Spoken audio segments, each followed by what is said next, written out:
Dalam sebuah perjalanan ketika di Jakarta, ada salah satu teman yang menemani saya di kendaraan. Dia bercerita. Dia cerita tentang serba-serbi dunia di Jakarta. Di tengah dia bercerita, dia menyebutkan bahwa di kota ini, di Jakarta, orang makan bayarnya pakai kartu kredit itu sudah biasa. Spontan saya terheran. Allahu Akbar. Masya Allah, ada orang yang makan pakai kartu kredit.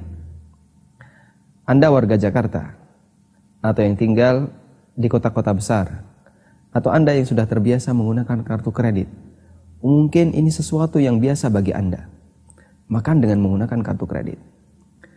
Tapi terus terang, ini sesuatu yang mengherankan bagi saya.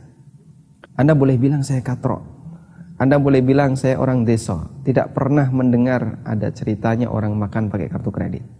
Tapi ada yang aneh bagi diri saya. Ketika ada orang yang makan, tapi membayarnya pakai ngutang.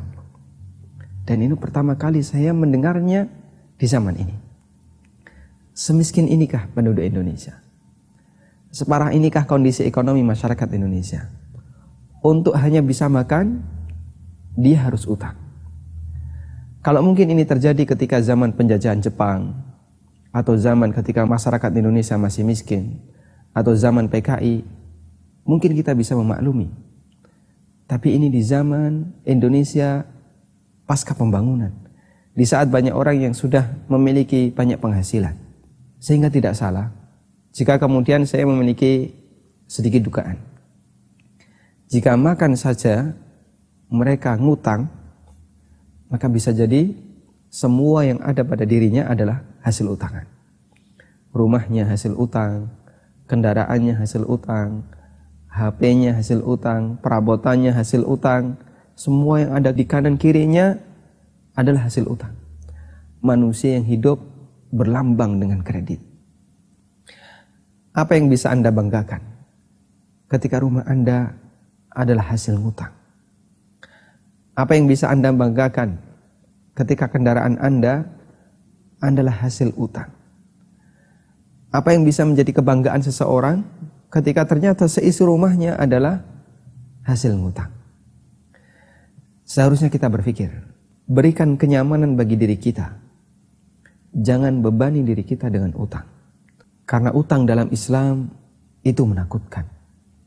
Dalam hadis yang sahih Nabi sallallahu alaihi wasallam pernah bersabda, "La tukhifu anfusakum ba'da amniha." Qalu, "Fama dzaka ya Rasulullah?" Qala ad-dain. Nabi SAW pernah mengatakan, La tukhifu anfusakum ba'da amniha. Janganlah kalian menakut-nakuti diri kalian ba'da amniha, setelah kalian mendapatkan keamanan.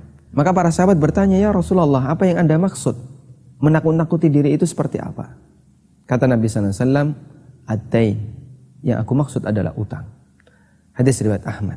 Apalagi ketika yang melayani kredit Anda adalah perbankan yang bisa dipastikan di sana kita berurusan dengan riba.